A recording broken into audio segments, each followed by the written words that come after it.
Let's go. Let's go. Oh, did you want to? Sorry, I'll let you. Next time. I'm in love with you. Snap out of it. I'll have what she's having. Too many guys think I'm a concept, or I complete them, or I'm gonna make them alive. But I'm just a fucked up girl who's looking for my own peace of mind. Don't assign me yours. Caustic wit is my religion. I would make a great queen because I am so stubborn. I say when it comes to stardom and Lauren, there are no accidents. Hi, Karen Peterson. Hello, everybody, and welcome to Citizen Dame, the podcast where we know the difference between a film and a television show. I am Lauren Humphreys-Brooks. With me, as always, is Karen Peterson. Hello, Karen. Hello. Yeah, it's not as obvious as it should be, apparently. Yeah, I know. It's like, I mean, if it's a film is a film and a TV show is a TV show, and I don't know why there would be any particular debate about this, and yet somehow there is. Somehow there is, and people have some really interesting and fairly arbitrary criteria to meet for films versus TV shows, including number of directors, which I find very odd. I'm like, I don't think that works, but okay. Yeah, I'm not sure what happened there. It's so confusing. And then to get yelled at by people who should darn well know better. For those who do not indulge in the Twitter sphere, I got into a fight for some reason about whether or not Twin Peaks: The Return was a TV show, which it is, because it is a TV show. And a lot of people really want to classify it as a movie, and I still don't understand that. It's like, okay, sure, words don't mean anything then. Great, we'll just do that. So I can't believe we're still litigating Twin Peaks: The Return. Like, guys, this has been several years. Please stop calling it a fucking movie. Dateline is a movie. Dateline is a movie. Well, at that point, it's just like, all right, Bob's Burgers is a movie. Yeah, exactly. Frasier is a movie. It's 10 seasons long. Mm-hmm. Yeah, and if they're trying to say, well, it's one continual story, like every episode, you have to have the whole thing to tell this complete story. That's most TV shows. Well, it's kind of how they work. Yeah, and now we're at the point where we're doing things like, so it's a limited series, and that's how it was marketed, right? So now we're at the point where we do have what used to be called miniseries. I don't know why we don't really call them that anymore. But single season or sometimes multiple season, depending, of a single story arc, which fine, I got that. Like, that does not make it a movie. Even the Emmys have distinguished between limited series and TV movies. They have separate categories for those. They used to put them into one category, and now they have separate categories for them because they are different things. And I will not rant about this for too long, I promise. And they are both valuable. Being a TV show does not make it less artistic, does not make it, and I think that that's the source of some of this, is that there's this idea that film, right, is its own special art, and that is what cinematic art looks like. But TV means that it's lesser in some way. And that's just not true. And, a lot of us have been talking about television as art, and particularly right now when we are getting these really interesting, I say limited series, these 10 or 18 or 20 episode arcs that are their own enclosed work of art. And that's fine, but it's still television. Television can be art, everybody. Television can be art. It's okay to call it TV. There is some really, really spectacular television that exists, and it's wonderful, and it should be celebrated. And saying that it's lesser because you didn't get to watch it on a big screen doesn't make it true. Yeah, exactly. Anyways, so yes, we do know the difference between TV and film on this podcast. Some people don't, but we do. But do we know the difference between horror and thriller? That is a good question. So today on this episode, we are going to talk about kind of the history of horror and just basically some horror films that we dig and kinds of horror that we like and kinds of horror that we don't like, because there's also that. So I just wanted to start out with what are like some of our favorite films and subgenres? Like, what types of horror do we like, and what types of horror don't we like? So Karen, you want to start us out? Yeah, we've talked about this a few times, and it's still hard for me to really like boil down what it is that I like. It's because horror is such a big word, and there's so many pieces and layers and levels and types, and and so for me, if I'm like, I'm really in the mood for a horror movie, sometimes that means I just want to watch a slasher movie, you know. Sometimes it means that I want I think what I really love is when you just don't know what's going on. Like, there's that mystery element to it. You don't know, is this all happening in this person's head? Is this real? Is it not? I really like that type of movie. But there are so many different, and it's funny because when you look at some of my actual favorite horror films, it doesn't seem like I have a type. Kind of like men. I just like them. I don't know. How about you? I mean, I think it's probably in some ways easier to say what kind of films you don't like. I really do not like for a while, and this is sort of fallen out of vogue. But for a while there, particularly in the early aughts, there was a lot of what was referred to as torture porn. So films like Hostel, and some of them were good films, but there was so much indulgence in the violence and the just often fairly misogynist, very disturbing just images of people being, you know, mutilated, decapitated, all of that stuff. And I know that some people really were into that. I've never liked the kind of horror where it's like an endurance test. And I think that there's some people who are really into horror films, but what they're really into is just bragging rights. So to be able to say, oh, I sat all the way through this movie and it was horrible, but I didn't throw up once. And it's like, great, I'm so glad that you watched a film that is so horrific that you felt like you were going to vomit, but you didn't. Like, that's exactly what I want in my horror. So that's the kind of film that I don't like. I don't like cannibal movies. I don't like stuff like Cannibal Holocaust or things like that. It's just, I don't know. I think at some level there's a pleasure to horror, and that's why we like it, because it's the same reason why we like comedy in some ways. It makes us, react at some level. And I don't understand the point of putting yourself through a horror film that is just viscerally unpleasant to watch. Yeah. I don't get that. So like I love most of the Saw movies. Yeah, exactly. I love haunted house movies. I love ghost stories. I particularly love really atmospheric films. Give me something that takes place in a haunted house or this old Victorian mansion, and creepy ghosties are all around. I love that stuff.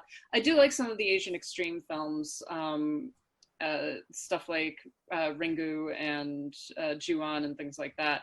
Although again, it can kind of cross the line sometimes. You're never quite certain when it's going to cross the line, or if it's going to cross the line. It's like, oh, this is really, really good. Oh, I did not need to see that. Thank you, though. It's funny because a couple of years ago, I was talking to a coworker. I was on my way to see something. It was probably like a premiere or screening or something. But it was definitely a horror film. And my coworker was like, man, you really like horror movies, don't you? And I said, I enjoy having seen them, but I don't always enjoy the process of watching them because I don't actually enjoy the feeling of being scared. And I've thought about that a few times over the years, and I realized that because I've watched a lot of horror in the last couple of years, and really, it's a genre that I always struggled with, but have really started to embrace a lot. And I think what I realized is that I don't enjoy being startled. And so when a movie relies on jump scares as its primary source of fear, I don't necessarily like that, because first of all, I just don't like that feeling. And second of all, it really diminishes on repeat viewings. And what I really like, and what I have come to really enjoy about horror as I've explored more of it, is I like the unsettled feeling of like when it really just gets under your skin, where it's not about something popping up out of nowhere, or the stupid cat getting in the way or whatever, but it's really just about getting to you, like emotionally, psychologically. I enjoy that, and I'm fascinated by it, and that is infinitely rewatchable to me. Yeah, I like jump scares in some ways. I think that there's some horror films that are almost like an amusement park ride. Yeah. It's like you're on a roller coaster and then suddenly the bottom drops out or something like that. And that can be fun, but you're right, they generally don't hold up. And I do like those films that manage to balance that out. So I think that something like the original Paranormal Activity, which I know has some detractors and some people who just love it, I really like it. But one of the reasons why I like it is because it sets up a really good concept, right? Yeah. And a good kind of mythology and story behind everything. And it has jump scares, but it also has this, consistent building of tension.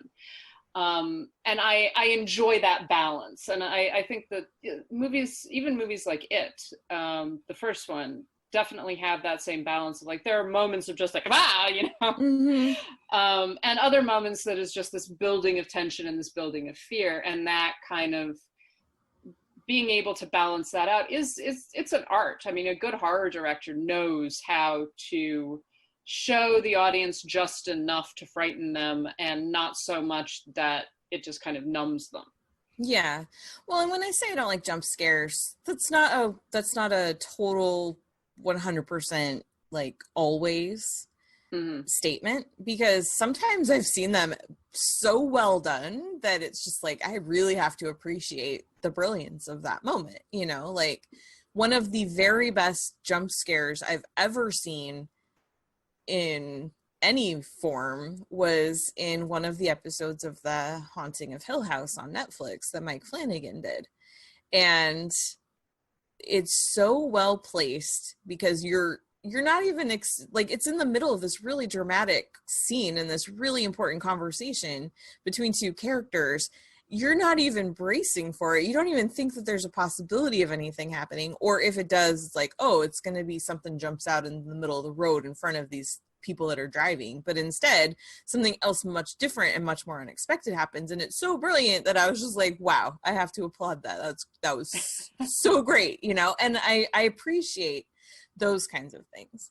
But yeah, the Funhouse, especially when it's not something I was expecting going in, I struggle with that. I don't like to watch a movie from behind my hands. And sometimes I find myself doing that. I kind of enjoy that. I actually watched the second Ring film for the first time just the other day, and there was a moment definitely in that film where it's like, oh no, I know something's gonna happen. No, I don't want to do this. And so it was that kind of like, no, I know that something horrible is gonna happen right now. Please don't let this happen. And that can be fun also, because I think again, it's going back to that sense of it's an amusement park ride almost. You know that something is going to happen. You might not be certain exactly what it is. Or how it's going to come about, but it's that, we talked about it when we talked about Hitchcock, the difference between suspense and shock, right? And jump scares are very much the shock. Yes, that's I don't know that anything is whoa, there's a ghost that jumps out at you or something like that. Whereas suspense is knowing that the ghost is there, knowing that something is there, and you're waiting for it. You're waiting for that moment, and you're bracing yourself for it. And that's I think the pleasure of horror, that going into a horror film, people are going to get killed. There's going to be a ghost. There's going to be all sorts of horrible things that will happen. The question is, when will it happen? How will it happen? Will it scare me, or will I just go like, oh, well, that's kind of stupid, Yeah. I wonder, for you, what do you think of when they edit in like almost like subliminal images where you just get like the picture will break up and it'll just be a flash of something else? Like, I'm trying to think of an example, like in parts of The Shining, for example, where it keeps cutting to the girl's dead on the floor in the hallway or something like that, but it's such a quick cut that you don't know that it's coming. Like, how do you feel about those? Yeah, that's interesting. I haven't really thought about that, but that's interesting because there are a number of films that do that, where you get flashbacks. Essentially, the flashbacks or flash forwards, or but it's almost visions. on like a subliminal message, but it's like fast. It's longer than that, so you can actually process what you're seeing. Yeah, I think they've done that in some of the Ring films as well. I think that you get those little blips almost. Yeah. I think that it depends upon how it's employed. Like, does it work? Do you get, because if I remember correctly, in The Shining, that kind of builds, right? So it does, as you begin to learn more about what happened in the hotel and what everything that's going on, what that means, you begin to see more and more of those, and so you can begin to associate. It's like, oh, that's that's who those girls are, or that's why he saw this in that room, things like that. I think that it can work really well. It depends upon how the film uses it. If the film is just doing it, again, I think it's about artistry ultimately. If the film is just doing it for kind of, let me shock you by showing a horrible murder for a split second, why do I care? But if you're going to build it, if you're going to do something with that as part of the story, then I think that it can work really well. It's an interesting technique that's not used a lot, but it is used sometimes. And I'm trying to think of other films where that happens. It happens in Sunshine, which I don't know that I would classify that as a horror movie, but they do. But when they do it in Sunshine, it is for the horror elements of that story. Event Horizon, I think, does it. Yeah. I'm trying to think of some others. Yeah. I mean, a lot of this is focalization also. So at least in The Shining, it's via Danny's perspective. So it's something. So what you're seeing is essentially him being aware that something has happened and seeing these images that he might not, that like the viewer, he doesn't really know what they mean. He can't at least process to start. them, Yeah. But he's just like, something horrible happened kind of thing. Yeah, I don't know. I just was thinking about it because sometimes when I've seen it done, it is in itself another type of jump scare, but a very different type. Yeah, because it's something that's not expected, but it's also bringing you out of the scene somehow. So you're seeing something that, and then it does begin to raise questions in the viewer's mind. What am I seeing? Am I seeing a flash forward, a flash back? Am I seeing a hallucination, a ghost? Right. I mean, honestly, one of my favorite horror techniques is the focusing on a character in the foreground and then something happening in the background that's kind of blurry and you can't really see what's going on. So, shadows, people crossing behind characters, and so you're paying attention to what's going on in the foreground, but you're also aware of this thing. I've talked about it before. One of my favorite shots in Psycho is the shot over Janet Leigh's shoulder when the bathroom door opens. So and so you're seeing through the shower curtain and you're seeing kind of the blackness of the door as it swings open. And that is really frightening because you're sitting there and the viewer knows that someone has come into the room, but the character doesn't know. You get it also sometimes, and this has now been overused, but you get it sometimes when, a character bends down to wash their face or something like that and looks up and there's something in the mirror. It's the same kind of thing. Yeah, it's funny because I hate that. The mirror thing, mirrors and windows. And it's funny because I have had this like lifelong fear. It really is a phobia of mine. It's pretty mild. It's controllable. It's not like I avoid looking in mirrors, but I have this phobia of anything reflective, and it's because of movies like Poltergeist, where the guy starts like ripping his face off in the mirror, or in so many movies where like the killer is outside and he's looking at you through the window in the dark or whatever, or you think he's going to be outside, but it turns out, oh no, he's standing right behind you and you can see him in the reflection in the glass, you know, that kind of thing. Like, it seriously terrifies me. And I thought this was just a me thing, and then I started like talking about it on social media. Like one day a couple years ago, I brought something up about it, and all these people jumped in and they were like, oh my gosh, I have that too, it totally freaks me out. And so it's a real thing. And that made me feel better, but also like, I don't know what the cure is for that. Well, yeah, I mean, I think that it goes into, if you want to be Freudian about it, right, it goes into the concept of the uncanny, of mirrors and reflections are very often, have been treated ever since forever, since at least the 19th century and definitely before that, as being almost this connection to the other world, right? So, and I think the part of that is psychological, that we're unable to see ourselves other than in a mirror. Right. So the only time that we can look at our own faces is through a reflection. The idea that you could see something reflected at you that isn't there, or that is there but is something frightening. So you know, the scene in Poltergeist where the guy begins tearing his face off in the mirror, but of course we're watching, we're just like, he's not doing it, but he is about, oh my God. Yeah. And that's a really frightening concept, this idea of also the idea of the doppelganger, the reflected image that does things that you don't want to do, or that you are not in control of at some level, but it's that kind of, it's you but it isn't you. And horror makes a lot of use of that. I mean, if you would go back to some of the earliest concepts of horror, there's a lot of use of mirror image and doppelganger, and this kind of repetition of a person, right?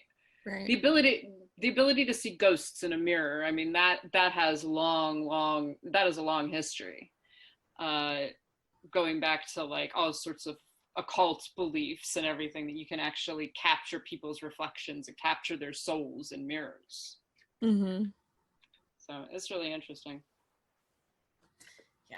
But so let's talk a little bit about the history of horror. Horror, as with Westerns and as with so many other things, has been around forever. From the beginning. Forever. Ever since the invention of cinema, horror cinema has existed. So, I mean, we've talked about German Expressionism. We've talked about those sorts of early kinds of horror films. I did want to talk a little bit about the universal monsters. So you're getting into the 1920s and the 1930s in Hollywood. And in 1931, if I remember correctly, we get kind of a trifecta of horror films, 1931, 1932, with the Dracula, Frankenstein, and the Mummy. And that's kind of, it's not the beginning of Universal horror. The beginning of Universal horror is stuff like Phantom of the Opera with Lon Chaney. But those are sort of the ones that we tend to go back to when we're talking about Hollywood horror, is Dracula and Frankenstein in particular, which are very different films than, I think, certainly than the books that they're based on. But they are kind of the beginnings of our understanding of those characters. So Bela Lugosi as Dracula is very much the template for future representations of Dracula right up until the current period, right? And future representations of vampires. It's the same thing with the Frankenstein monster. You know, we now have all this conversation about, oh, the monster isn't, the monster is Frankenstein and it's Frankenstein's monster. We know. But those are so quintessential. They're almost hokey now. Like we're at the point where they've been repeated so often in pop culture that they're not really scary. But I always find the Universal horror films interesting because many of them were made during the pre-code period. Some of them are very violent. Like even if you watch the early Dracula, which is not horribly violent, but there's a lot of sexuality there. There's a lot of kind of depiction of this sort of marriage between sex and death in the Dracula films. if you're talking about something like The Mummy, or some earlier films like Murders in the Rue Morgue, or one of my favorites, I think it's called The Return of Dr. X, which is just the weirdest movie ever. It's very bizarre, and it's very pre-code, but pre-code horror is fascinating and incredibly violent. And one of the ones that I wanted to mention really quickly is The Black Cat, starring Lugosi and Karloff, which is a sort of late-ish pre-code. I think that it's 1932. So you're kind of pushing into getting closer to the code era. But it is quite shocking in a lot of ways, both in its depiction of sort of sadomasochism and just also in its depiction of violence. There is a scene where a man is literally flayed alive. And it's horrifying. And you don't see tons of blood or anything like that, but it's very frightening and still very disturbing. So I think it's always interesting that, and we've talked about pre-code before, what they were allowed to represent on screen, and some of the things that we don't particularly associate with that era of horror. We don't really associate it with being scary anymore. So I don't know if you had any thoughts about that. Yeah, well, I think that you're right. I think because of the fact that they've been played and repeated and replicated so many times, that does take the scare out of it. There's also the fact that they're dated. I mean, when you start to look at some of the special effects that were used, the in-camera techniques that were used, the quick cutaways and things like that, compared to what is able to be done now, sure, it diminishes some of that. But this is where I'm talking about what I really like about horror is when it really just gets under your skin. And I think some of these are old, early films, even though the images themselves are not particularly scary, when you really look at what's happening, like in Frankenstein, when the monster is being chased by the villagers and things, those moments still have a lot. If you just kind of just release yourself to just enjoy the films, they still have a lot of really good tenseness to them, really intensity. They still have good stories to tell. And I think one of the problems that we run into with people where they're really reluctant to watch old movies is because they're just looking at the images. They're just looking at, this is what I see, and this is very old and dated. But if you really just allow yourself to look past that and to listen to the words that are being spoken, to really understand the subtext of what's not being spoken, these movies are still very influential to this day for a reason. And and this is also gets into, which I'm sure we'll talk about in a bit, but this also gets into the idea of remaking some of these things. And but actually even before that, all of these movies were based on books. And it's interesting how they were able to completely change the hearts of a lot of those stories and what we understood of those monsters in those stories, and redefine what those books are. I remember in high school when I read Frankenstein and I was like, wait, this isn't anything like the Frankenstein that I've always understood. And it's because that character has been so completely changed by movies and so rewritten by movies that when you go back to the source material, it can be a little bit confusing. And those characters, like I said, those characters are so now ingrained in popular culture. I mean, you can't escape from them. If you look at any of the representations of Frankenstein or Dracula, and Frankenstein maybe slightly less so because it's so different from the original book. But still, those images, right? When you look at Frankenstein, you're like, I know what that is. I know what Dracula looks like. And that kind of changes. We also have to remember that something like Dracula So the film, the Bela Lugosi films made in 1931, that's only about 30 years after the book was published. So there's not actually that much time that has passed between these books being published and the films being made of them. So one of the things that I think is interesting in terms of talking about horror is what is being represented about the culture in horror films. And I think one of the reasons why we find certain older things very scary and why we don't find other things scary is not just about the techniques, but it's also about the way that they're represented, the things that they fear. Mm-hmm. So there's a lot of talk about horror films kind of, it's the collective unconscious of the culture that makes it.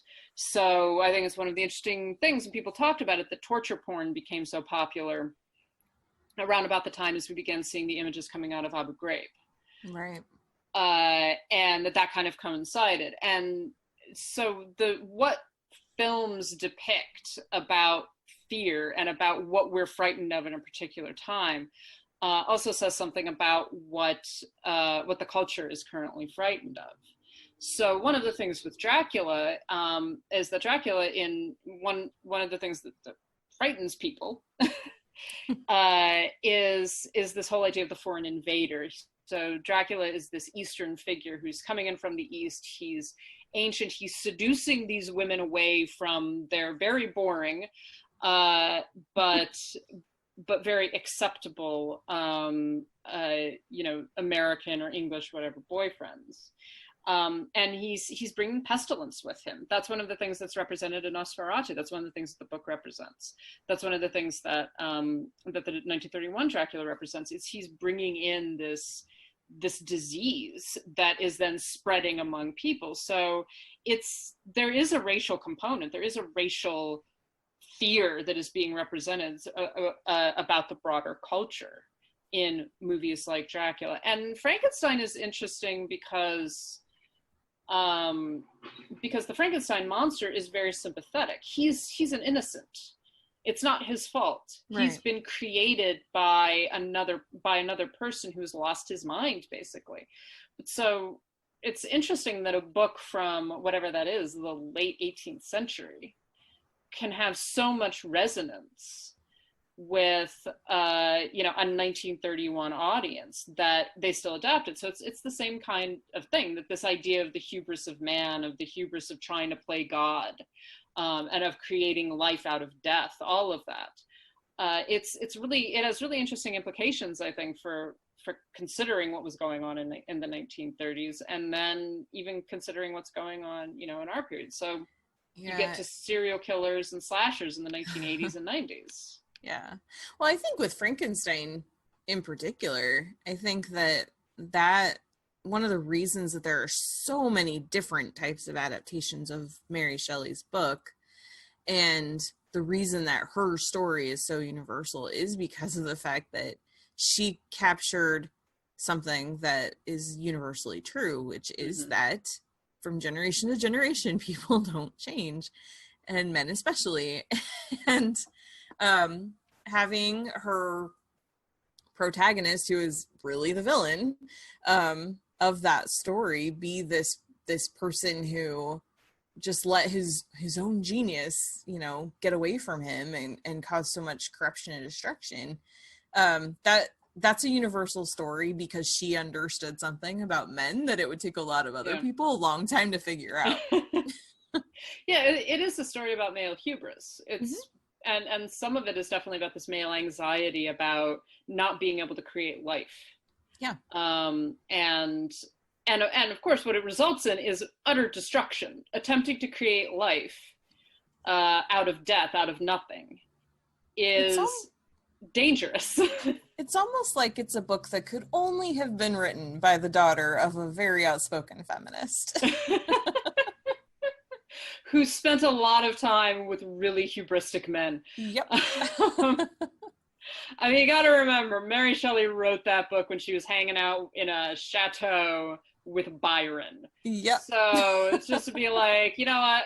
what am I going to write a book about? I'm going to write a book about what fuckboys men are. Mm-hmm. It's just like, you're so full of yourselves that you are going to destroy everything. Yeah, pretty much. And I mean, it takes on new life in the 1930s when the world was falling into depression. Mm-hmm. Europe was basically giving up their control to a really bad person. And not just a bad person, there were a couple, you know, and it's interesting to look at the fact that Frankenstein hits in 1930, 1931, whatever year it was, right at the time that the world was about to go through major upheaval. Yeah.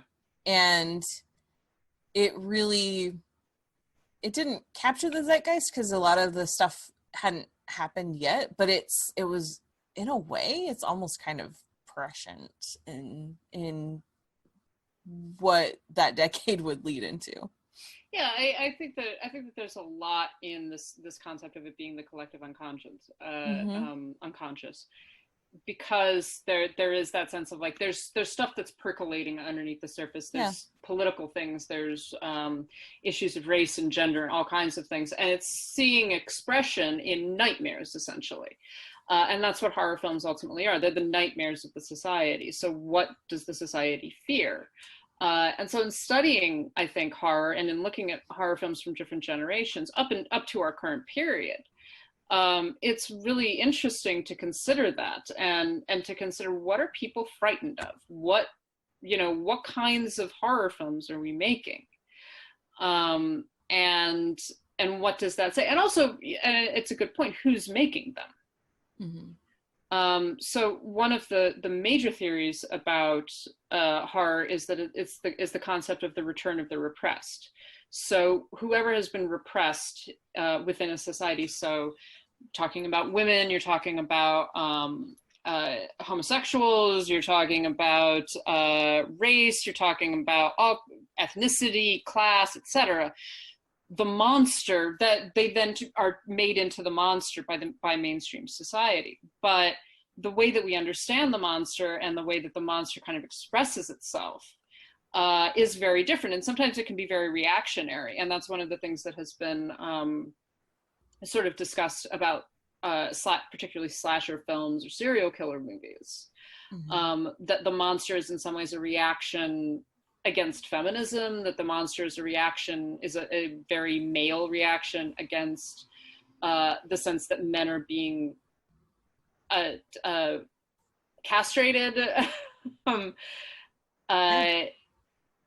And so you get that on the one hand. On the other hand, you can also get these monsters that are this expression of anger and the expression of the pain and suffering that has kind of been repressed by the mainstream society, that society is very afraid is going to erupt in some way, and is going to erupt in a way that can be very damaging and dangerous, but that is also something that we have to deal with. And that's where you get a lot of the films, so say from the 1960s and the 1970s, that are about pregnancy and women giving birth to the Antichrist, things like that.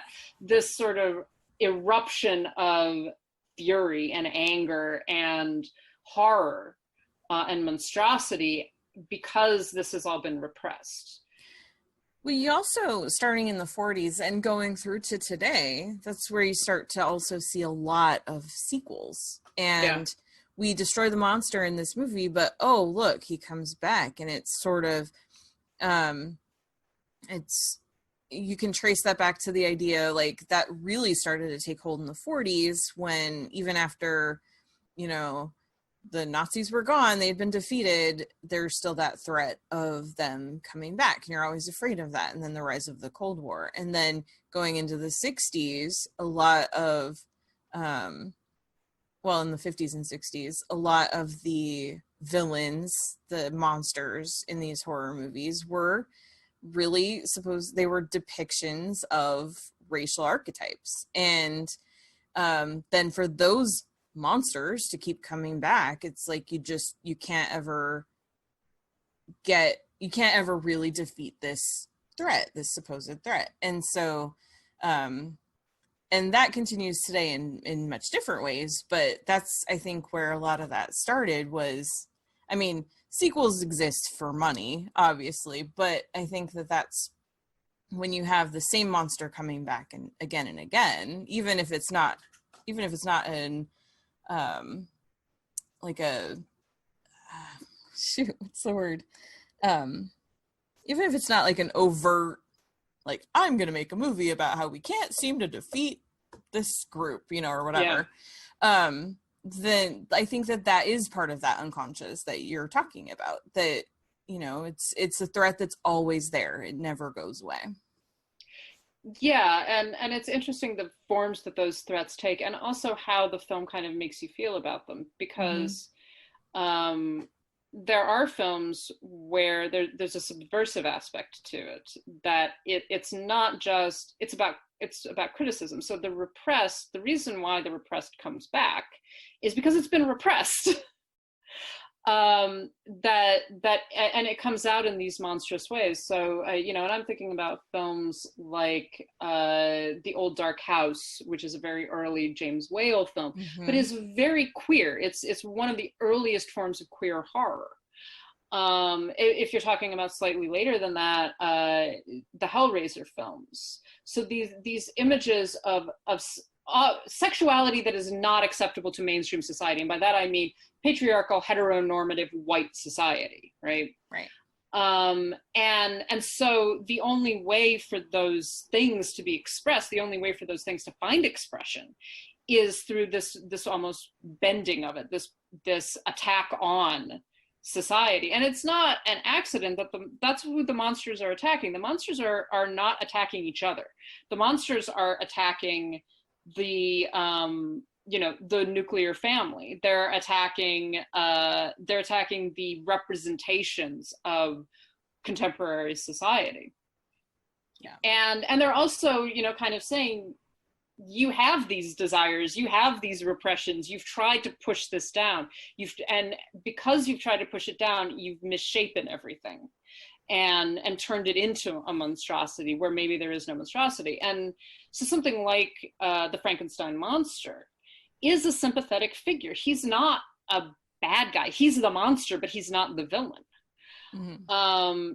You get that in slightly different forms all the way throughout the history of horror, where the monster is created out of the anger, the violence, the repression, etc., of a society that basically does not want to deal with that part of themselves. And it's really interesting when those things pop up, and it's also really interesting when the monster wins. Yeah. And so one of my favorite films, and this is jumping ahead a little bit, but one of my favorite films, and yes, I know that it has problems. All right, we're not going to talk about that. Rosemary's Baby. Yep. There are many issues that we could talk about with Rosemary's Baby, but one of the things I think is really important in Rosemary's Baby is that it is a movie about a woman who's being victimized. And she's victimized by her husband, she's victimized by her doctor, she's victimized by everyone around her. Everyone who's supposed to protect her and take care of her and be kind to her victimizes her. And at the end of the film, spoiler alert for anyone who has not seen Rosemary's Baby, skip ahead a few minutes. Spoiler for a 1968 movie that you damn well should have watched by now. Yeah, seriously, guys. But at the end of the film, her child, this baby that she has, that is the whole point of the entire movie, right? That everybody wants, is taken away from her, and she finds him again. And in doing so, she gains power. She gains power over everybody that has victimized her, because suddenly, and they even say this near the end of the film, no one can care for him. No one can take care of him except for his mother. She is the most important person. And she gains by herself, by asserting herself, and by saying, like, I am the most important person, she gains massive amounts of power. And it is a very dark and disturbing power, because this kid is the Antichrist, right? But it is this really fascinating subversion of saying, like, here's this woman we've watched being victimized. the entire film, and suddenly she has all the power over everybody, over all of the men, all of the people that have used her. She is in control. And the film ends with her taking that control. And so it's a really, really fascinating film in terms of what it says about women in horror and what it says about the monster, as it were, that she chooses monstrosity ultimately, because monstrosity gives her a power and a freedom that she doesn't have in being a victim. I don't even have anything to add to that because that was so perfectly explained. Well, one of the things I really like about we're jumping around a lot here, but one of the things I really like about what's usually referred to as feminist horror is that women in horror films very often have one of two choices. They can either be the victim or they can be the monster. Yeah. And increasingly over the years, we've seen more and more female characters who choose to be the monster. And the reason for that is because that is where you have power. That is where you actually gain control over yourself and over so in the case of Rosemary's Baby, over your child, over your body, over everything. You've been manipulated this entire time. You've been victimized. Okay, well, I won't be the victim anymore. So the only other choice that this society gives me is to be the monster. And so I will become the monster. And I like that, even though it's a horrible thing in a lot of ways, but I really like that horror gives that kind of opening and says kind of like, you've created a paradigm, the patriarchy, et cetera, has created a paradigm where this is the only choice. Right. And if you're going to give me that choice, then I'm going to be the monster because that's where I can survive, essentially. Yeah. And in that way, it does create some interesting stories. It creates an interesting commentary on not only on society, but on the people who live in that society, who watch these films and there's a specific movie I'm trying to think of right now. And I do this a lot. I should have written this down ahead of time. It's really easy. There's so many. I mean, the thing is, there's so many things to talk about, really. There are, yeah. I think that we could probably do multiple episodes. We're like, well, today we're going to cover Giallo, and tomorrow we're going to cover queer horror, and now we're going to cover... I mean, honestly, I wouldn't mind doing some more of these leading up to, Halloween or whatever. Doing some episodes where we talk about... I would love to do a whole conversation on some different types of international horror films, and because this is something that it frustrates me when people call foreign a genre, because it's not. There are a lot of, every country has their own sorts of types of movies, and their own, like, a drama that you're going to get in Germany is much different from one you're going to get in Argentina. And a horror movie that you're going to get from Sweden is way different from one you're going to get from Japan.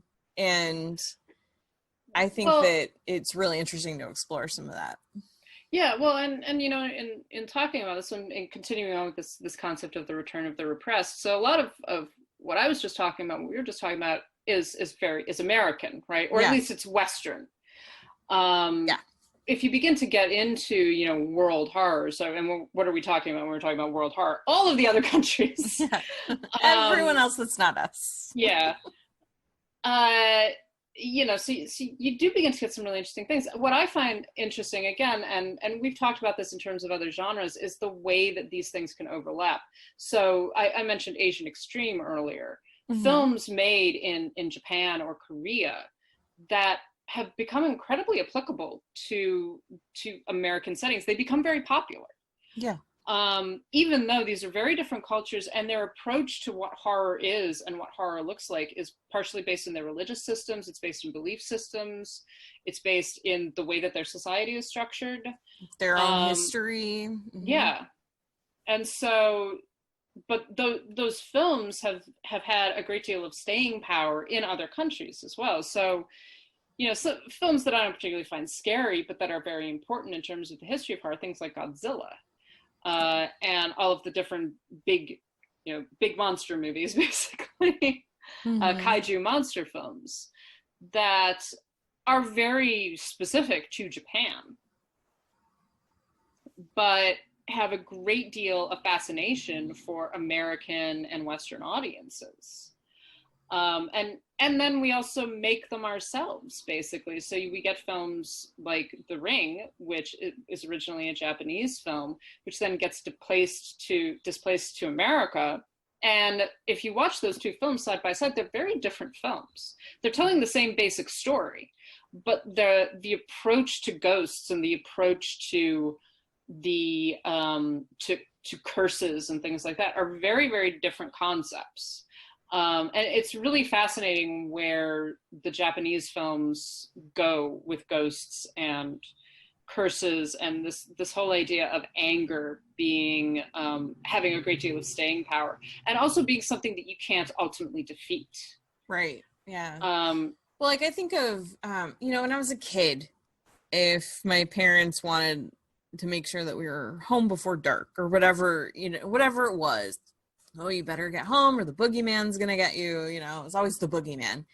And when I was older and I started learning about other cultures and things, I started hearing about like Baba Yaga and the La Llorona and some of these other legends. And I'm like, wow, that's way scarier than what my parents told me about. Some of these things are really freaky, and so it's interesting when they do translate other countries, like when you take a Japanese horror film, for example, and remake it for an American audience. It's interesting which things land, like which things are able to convert and which things aren't. And so many of those movies end up being much more frightening if you watch, at least for me, if I watch the original version, like the Japanese version of The Ring scares me. The American version does not. I just don't like it. I feel like it's just really dark and I don't like the feeling that I have when I watch it, but it doesn't scare me. And I think that that's an interesting fact too. And I think a lot of people have a similar experience. I do think that I agree. I think that some of it is about belief. Yeah. And one of the things you see in a lot of the Japanese films is this idea of curses or horror, ghosts, etc., being passed down, being something that you can't get rid of. So the concept of the grudge, in the original film is that it's not really anything. It's something that is attached to a particular place, and it's not something you can eliminate. You can't appease the ghost. You can't fix it. It's very much just a part of that place, and whoever has the misfortune to go into that house becomes infected by it. So there is not that same kind of moralism, I think, that you get in a lot of Western stories about ghosts, because a lot of our ghosts, not all of them, and I think that this has actually changed over the years, but a lot of our stories, it's about addressing the particular experience of the particular ghost. So the ghost who is furious because her child was taken from her, and she becomes this, wandering specter, etc. That there's some way to fix that, right? That there's a step that you can take in order to help her move on. This whole concept of her moving on. In a lot of Japanese or Korean horror films, there is no moving on. It simply is, right? So it's the residual anger from violence or from abuse. It's the residual anger from someone being wronged, and it's not something that you can repair. It's something that can only keep on going. So in the case of The Ring, right, you can't defeat The Ring. Right. The Ring just has to keep on going. The only way you can survive is to make a copy of the videotape and pass it on. And that is a very different approach to ghostliness, and to the concept of a curse than a lot of the way that we address those things. You can always break a curse in Western society. Well, it's such an American thing to believe that we can just beat anything bad that's coming after us. Like, we can always win. And first of all, that's not always true. And second of all, other countries understand that. And a lot of filmmakers from around the world understand that and don't have that same machismo about them, I think. American audiences don't like stories where we don't prevail. Yeah, I think that's true. And I also think a lot of Western horror is very much based in Victorian concepts of horror. Mm-hmm. And it's very much based in a sort of concept of of a particular kind of moral universe. Yeah. That, like you say, that the good will prevail, that the evil will be defeated, mm-hmm. and that there is a way to defeat the evil. Yeah, and that's the only reason that a movie's worth watching is if there's a winner at the end. Yeah. Which is also not true and very dismissive of really great storytelling. I mean, just like Rosemary's Baby, like you were talking about. I mean, in the end of that movie, when she's having to embrace this reality, like in one way you can look at that and say, oh, well, she didn't win, but she found a way to still win. Yeah, and it's acceptable. Yeah, I mean, she did win in the sense that she essentially takes revenge on everyone who wronged her. Right. Yeah. It's kind of like Carrie. Mm-hmm. It's the same kind of concept that like, okay, well, she wins in the sense that she has completely embraced her monstrosity. Yes. And so she's been told this throughout the entire film: you are a monster. Mm-hmm. And she's like, okay, well, I'm going to be a monster then. And that's what happens. Moving forward, one of my favorite contemporary horror films is The Witch, mm-hmm. Which I think that you have different feelings about. I need to revisit that one. I don't think I was in the right frame of mind when I watched it the first time, and I just haven't gone back to it. It's one of those films that I think grows on you the more that you watch it, and particularly the first viewing, it's very like, what the hell is going on? Because of the language primarily. But yeah, it's an interesting film. But one of the things that happens in The Witch is that she's told throughout the entire film that she's evil. Right. And that she is that she's responsible for all of this suffering and all of this pain that is happening in her family.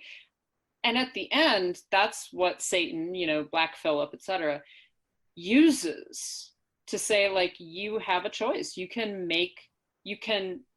What do you want to be? What can you be? You can continue along the path of righteousness and still be suspected of being a witch and possibly be burned as a witch, or you can actually become a witch and survive. And she chooses survival. And that is, again, going back to that whole thing, you can either be a victim or you can be a monster. Right. And there's a liberation to becoming the monster. Yeah. So, I mean, and that's a very intentional film. Like that is intended to go in that direction, to be like, oh, this is the experience of women in horror. This is the experience of women in society. Mm-hmm. And yeah, I just gotta say, a lot of men are lucky that we haven't chosen to be the monsters more. Yeah. I was trying to think of, what was that movie? Oh, was it Mama with Jessica Chastain? Yeah. Where, I mean, it's a little girl, but in the end, she goes where she wants to as well, and she chooses to be with Mama instead of staying with her sister and her uncle. And I feel like that's a movie that needs to be explored more, because I think that it does some really interesting things too. But yeah, I mean, this is a small child who has only known this being, this presence, as her mother. It's a spirit, it's not her mother, but she has comfort in that. And so in the end, when Mama is trying to take both of the girls, the two sisters, I don't know, you've seen that movie? Yeah, I've seen it. It's been a while since I've seen it, but so I really liked it. Yeah, so it starts off, it's this family, well, there's like something happens between the parents, and the dad takes the girls and drives off, and ends up at this cabin in the middle of nowhere. And this entity, this presence, is in that cabin and takes him, and the two little girls are spared, and they're tiny. They're like 5 and 2 or something. Yeah. And so then she's basically just raising them. They're being raised by a ghost in the middle of the woods, and then they're located a couple years later by some hunters, and they're sent to live with their uncle, who is their father's identical twin. And but Mama, this present, stays with them and is trying to keep control of them, and is trying to take the uncle and his girlfriend out of the picture, essentially, and trying to keep her girls. And of course there's a whole tragic backstory about this woman and who she was and her time in this asylum and everything, but it's interesting because one girl, the one who was older and who already, you know, had language and knew her family, she's able to integrate herself back into society once they're reintroduced. But the other one, who was just a baby, she struggles, and she's never able to accept any life beyond living with Mama. And so in the end, this tiny girl, who's like 7, I think at this point, she chooses to stay with Mama, which means dying. And it's interesting because when I watched the movie, I was shocked because I thought, well, of course, it's a little girl, she's gonna live. You don't let kids die. But even she got to make her choice. Yeah, it's I now that you're talking about that film, I'm like, oh, I remember all of this. Yeah. Yeah, that's a really interesting film, and it is that goes into the idea of ghosts being frightening but not necessarily being bad. Yeah. So the whole story of Mama is not that she's scary and she's using what powers she has to obtain what she wants. But it isn't a bad thing. She's not trying to hurt the children. She's trying to take care of them. Right. And they give her something and she gives them something, and she keeps them alive. And she looks after them when the people that were supposed to look after them fail them. Yeah. Yeah, it's a really interesting story, and I think, again, that I know that was produced by Guillermo del Toro. He didn't direct it, but it was someone else. It was another Latin American director, I think. It was directed by, I could tell you, it was directed by Andy Muschietti. Okay, there you go. Yeah. So you begin to get those kinds of, a lot of Del Toro's films, actually, the ones that he actually directed, and many of the ones that he produced, are about a kind of sorrowful ghost. You know, the idea of the supernatural world as being frightening because it's unknown, but not necessarily being bad and not necessarily being good, just being different. And the idea of ghosts protecting particularly children from the evils of the adult world and the violence that the adult world can commit. Yeah. I don't know. It's really interesting. So we've jumped around a whole bunch. We sure have. But I did one of the last things I wanted to talk about was this whole idea. So in terms of contemporary horror, there's been a lot of talk about, big quotation marks, elevated horror. What's elevated horror, and is it a thing? Elevated horror is a bullshit excuse to say that some horror movies are more worthy of being watched than others. Yep, pretty much. Pretty much. Well, there is this weird stigma that's attached to horror films, even the best horror films, and also some of the worst. Because horror has there are a lot of bad horror movies, some of which are a lot of fun. Yep. And have a great deal of pleasure attached to them, but there are still just bad movies, right? Yeah, this whole concept of elevated horror, and usually it's been applied to things like The Witch or Ari Aster's films, so Hereditary and Midsummer. Midsummer's not scary, so no, there's that. I would not call it a horror film because it is not frightening. It is just boring. Yeah. It is. That's a sleepy time movie. It is a boring ripoff of The Wicker Man. That's all I have to say. It is.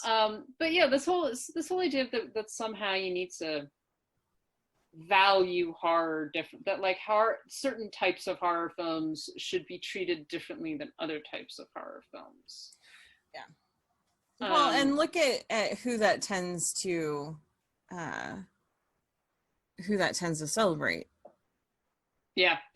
I mean, it's Ari Aster. It's, you know, it's this designation given, I think, by people who tend to think they don't like horror movies, that this is a way to make them feel like, well, yeah, I don't like horror movies, but this one's different. This one's special. This is something else. And so they give it this designation, which nobody can even really agree on what elevated horror is supposed to mean anyway. Because especially, like, would you call The Exorcist an elevated horror movie? That was nominated for Oscars, you know? Yeah. And but people who use that probably would not give The Exorcist that designation. And it's like, okay, well, how are you using that term? And it's basically just their way of trying to say that there's something more special about this movie than that one. But as you and I have clearly demonstrated just from the conversation we've had for the last hour, everybody has different things that they like about horror films, and we are all drawn to different types of horror movies. And it doesn't mean that all the other types that I don't like are bad. I just don't like them. And that's the thing about this stupid term, is saying that Ari Aster's Hereditary is elevated, but Jordan Peele's Get Out is not. That's ridiculous, first of all. Second of all, it completely diminishes what each of those movies is doing. It doesn't actually... It doesn't let either of them just be what they are.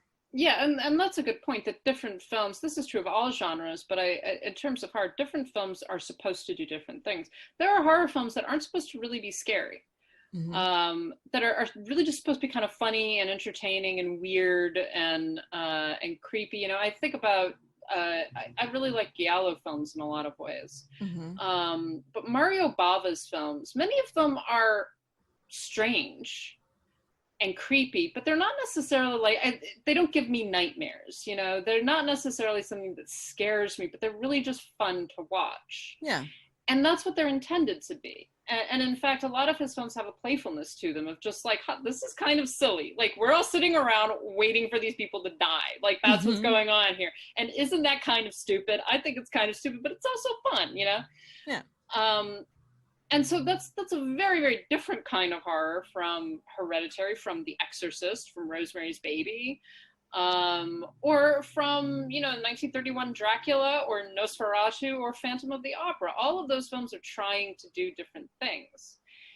And the question is whether or not they succeed at doing them, not whether or not I can compare, you know, Nosferatu to Hereditary. Right. You know, which one of those films is the better film? Well, I can tell you which one I think is the better film, because I think that Nosferatu is a better piece of art. But they're completely different. They're trying to do two completely different things, and we can argue about whether or not they succeed at them individually. Yeah. But to compare them is very odd. So yeah, I hope that we don't have to continue to hear about elevated horror. It seems to pop up every time a film that is vaguely artistic, that can also be labeled horror, comes up.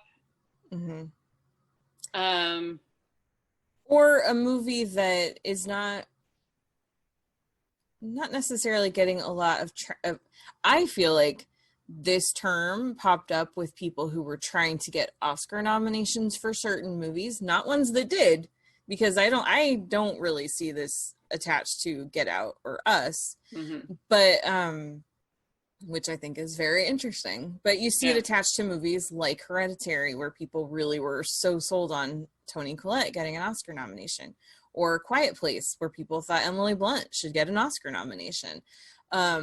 Movies like that, where it feels like it's a term that kind of popped up from critics who were trying to push for something, and something very specific, in this case being awards recognition. And by slapping that label on it, it makes it seem like, oh yeah, this is something we should pay more attention to, because this isn't mainstream, this is elevated. This is something more special, more important, more artistic, more worthy. Yeah. No, I definitely agree. Horror has been going through some really interesting permutations recently, I think, and some of them are really good and different, and there's a lot of expansion of the genre and a lot more, I think there's also a lot more attention on the genre. Mm-hmm. And then there are others that you just like try, it's kind of like the argument about, is it film or television? It's just like, well, you know what? It's fine if it's either. It doesn't really matter. That it's just a different way of talking about it. Is it elevated horror or is it just regular horror? It's like, are you saying that if it's elevated, it's more worthy? Exactly. It's better. It's more artistic. It means something more. I will also say, just because I hate Ari Aster, Hereditary is a ripoff of Rosemary's Baby. It's a ripoff of a lot of movies, and so is the other one, Midsummer. Yes, Midsummer. That's the thing. Like, he's not an original filmmaker. And you know what? His movies work for some people. Fine. Good for you. I'm glad you like them. But I just want people to stop telling me how original he is, because he's not. Yes, definitely. Ari Aster is not that great, everybody. You know who is great? Jennifer Kent. She needs to make more movies. Yeah, yes. A lot of the most interesting horror directors are not straight white men. They're just weird, not. isn't it? Anymore. I mean, a lot of the most interesting people are not either, so. That's true. So, yeah, but I think that maybe we want to close out with that, actually, to talk about this. So we've talked about the return of the repressed. We talked about this kind of collective unconscious.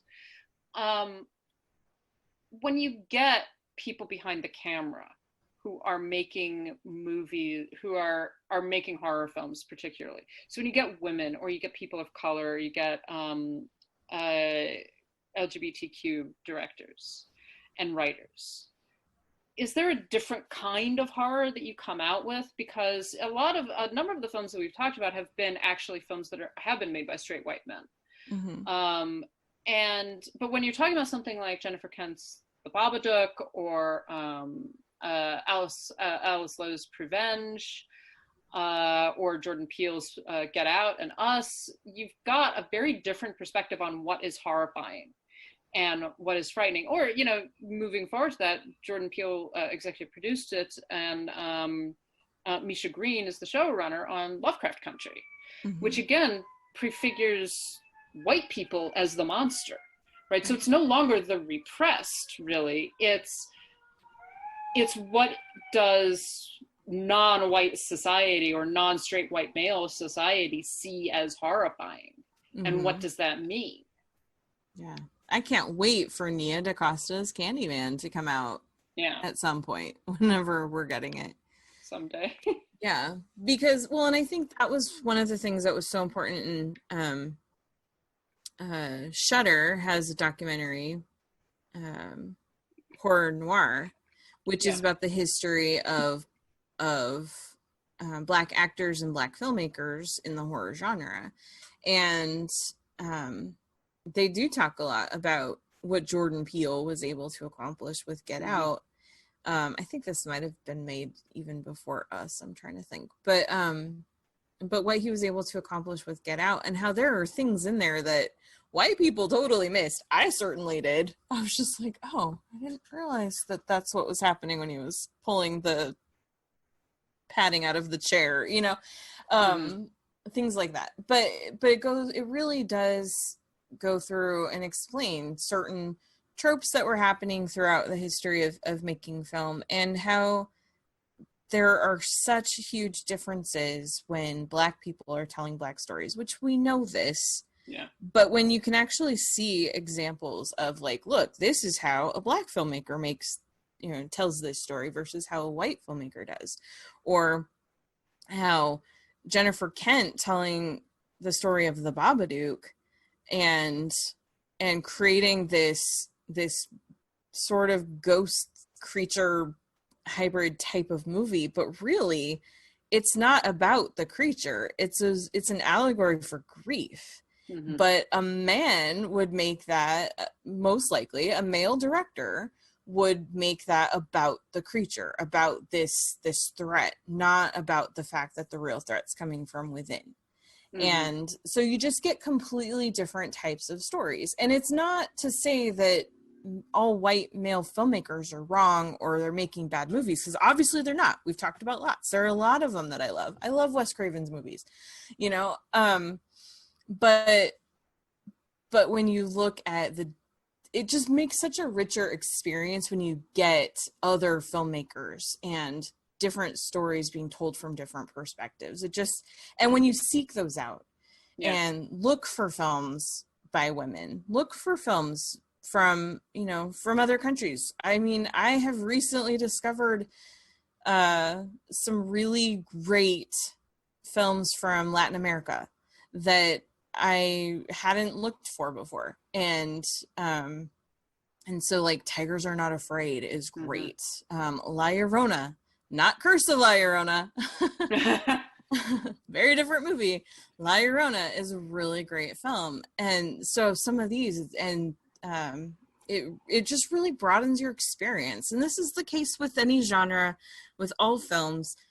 Seek out lots of different types of movies by lots of filmmakers who don't look anything like you, and it can really just expand your experience and help you understand film, help you understand the world, help you understand yourself better. Now, I mean, of course, I completely agree with everything you just said. I do think that when it comes to horror films, you're getting a different perspective and you're getting different fears. So often in horror, we are used to the white society being threatened and white society having to fight back against whatever that threat happens to be, or, particular representations of women. And again, having to fight back against the horror. And it's interesting when you're actually getting films written and directed by non-white men and non-straight white men, that you're getting what actually scares Black people in America, what actually scares women,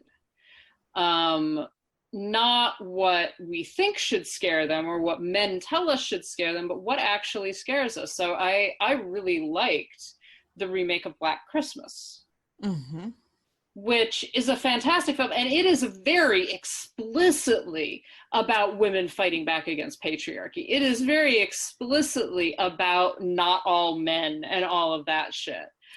And it wears that completely openly, in much the same way that a lot of slasher films wear their own concepts openly. And there's nothing wrong with that, right? But I remember watching that and being like, oh, I know why men didn't like this. Because and one of the things that's really good about it and very invigorating about it, but also very frightening about it, is that it taps into all of those fears. The fears of women being left alone in a house, the fears of women being followed home, all of those terrors, the whole idea, and I encourage any man who has ever said not all men to watch this movie, because yes, all men, yes. And that doesn't mean that you are bad, but it does mean that this is what women are actually afraid of. And so it has this response to, it's depicting real monstrosity. And the way that we understand monstrosity, not the way that straight white men understand monstrosity. And it's the same thing with something like Lovecraft Country. Lovecraft Country, all of the bad guys are white people. Like, there are monsters from the depths and there are white people, and the white people are a lot more dangerous in a lot of ways than the monsters from the depths. And I think that that's incredibly powerful. And it's incredibly powerful to watch as a white person. Sitting there going like, you know what, I understand something more now, or I'm seeing something depicted that I don't usually see on screen. And that is a good experience for me, because I'm having to put myself in someone else's position, in a position that I will never be in personally, because I can never experience this kind of thing. But I can try to understand it, and I can try to process what it means to be frightened of white people, for God's sake. Yeah. You know, being a woman, I know what it means to be frightened of men, but I don't really know what it means to be frightened of other white people. It's just not something, not in the same way that Black people do. But something like Lovecraft Country or Get Out can show that to me, and can be like, this is, you know, put yourself in our shoes a little bit, you know, take another perspective. Mm-hmm. And think about things in a different way. And I think that, yeah, you're right. It expands your perspective, and it helps you to understand the way that other human beings have to go through the world. Yeah. And it gives you empathy. So yeah, definitely watch these things, watch these movies. Also, I personally think that women have made some of the best horror films, recent horror films, just generally. It's true. Well, so we have jumped around a whole bunch. I am certain that we are going to come back to talk about horror, particularly across September and October, because we are now into, 54 days of horror or something like that? Something like that. We were going to do 61, but then real life horror happens, and we needed to talk about that. Yeah, we did. So thank you so much, everybody, for listening to us. Karen, do you have any final thoughts? I just kind of went off on Black Christmas. I have so many, but I would say, if you're interested in horror, we've talked about it before, sign up for Shudder. You can get a free trial of it. I don't know how long the free trial is currently, but sign up for Shudder. And really, what I love about that service, it's dedicated to horror fans, of course. They have original content. They have all kinds of other movies on there. What's really great about it is the fact that they categorize it so you can find the types of horror movies that you're looking for. So if you really just want something that's psychological, or a ghost movie, or, you know, like serial killer movie, or whatever it is, you can find those. They have a really interesting collection of international films. Some are great and some are, you know, I have feelings, but yeah. And they have stuff that's older. They've got things that are really recent. They also have some cool documentaries about horror, like Horror Noir is on there too. So yeah, I say sign up for Shudder and see some of these really cool movies, some of which we've actually talked about in this episode. Like did you talk about Revenge or Prevenge? Because Revenge is on there. Okay. Revenge is on there. Prevenge was on there for a while. I don't know if it still is. It's worth seeking out, because it's about a pregnant woman whose unborn child tells her to kill people. Yeah. What could go wrong? Sounds great. But they also have fun movies like The Slumber Party Massacre, which is awesome, and everybody should watch that. I love that movie. Yes, I am recommending a movie called The Slumber Party Massacre. I'm not even going to tell you why. Just go watch it. You will know as soon as you look at who the director and who the writer are. Yep. As soon as you get that, like, oh, okay. Exactly. It is a movie and a half, and I have to say, a number of men have told me that they really do not like that movie. I'm like, oh, shocker. Interesting. It's an interesting thing. Weird. Yeah, but they have like my gosh, they have so many things. They've got Train to Busan on there. They've got I think they have still the original The Hills Have Eyes. I'm just trying to think through what I was seeing on there. A Girl Walks Home Alone at Night, which is a great film. By Anna Lily Amirpour. I think I'm saying her name right. Yeah. They've got a whole Dracula collection right now, including Bram Stoker's Dracula and a couple of other versions of Dracula. They've also got Countess Dracula and my personal favorite adaptation of Carmilla, The Vampire Lovers. Oh yeah. Which is a movie and a half, I'm telling you right now. And it's like, yeah. So that's what I would say. That, just to kind of wrap things up here, is I would say go sign up for Shudder, and when you pay for it, it's $5 a month or $6 a month. It's one of the lower priced streaming services, and I think it's worth it. If you're into horror, and even if you don't think that you are, but want to check out some new stuff, just go look at it and see what they've got available, because there's some great stuff on there. Absolutely. There's a lot of availability out there. And some of them are really bad films and some of them are really good films, and the bad ones can be fun too. Yes. Well, my favorite horror movies are terrible. We're going to talk about that at some point. Are all of our favorite bad horror films? Yes. Well, I think that will probably wrap us up. We've talked about many different things about horror, and I am certain we will talk about more in the coming weeks. Thank you all so much for listening, and of course we extend a particularly strong thank you to our patrons. That includes Heather, Adriana, Cricket Table Podcast, Michael, James, Katie, Carriata, Mason, Matthew, Michelle, Monty, Nanina, Nicole, Robert, Sharon, Steve, Tao, and Will. Thank you all so much for continuing to support us. And if you do want to support us, and you will get some fun things, we do have a Patreon. That's patreon.com/citizendame. We also have a Zazzle store if you want to get a few fun stuff, including masks. I believe we have masks up there now. That's zazzle.com/citizendamepod. And if you want to throw us a few dollars without subscribing or anything like that, you can do that too. That's ko-fi.com/citizendame. Of course, you may get in touch with us a multitude of ways, including our Twitter and Instagram at citizendamepod. We are on facebook.com/citizendame. You can send us an email, citizendamepod@gmail.com. And we do have our website, citizendamepod.com, where there are reviews. And I will be covering the New York Film Festival, which is going to be a really weird experience because it's all online. But I will be covering some things from that. And I know that Karen has some really interesting stuff coming up for reviews. So keep an eye on our website. That's citizendamepod.com. And of course, you may get in touch with us individually. I am on Twitter and Instagram at LHBusiness. Karen, where are you? I am on Twitter and Instagram at Karen M. Peterson. And I think that will close us out for now. We will talk to y'all later. Bye. Listen, you're making enough noise to wake up the dead. I don't have to wake him up. He's up. I saw a hand. You saw a hand? Uh-huh. Where? Right over there. Let me see it. Right over there. Where is it? I saw a hand there. You don't know what you're talking about. You're all excited reading this legend. Now listen. Listen, Wilbur. I know there's no such a person as Dracula. You know there's no such a person as Dracula. But does Dracula know it?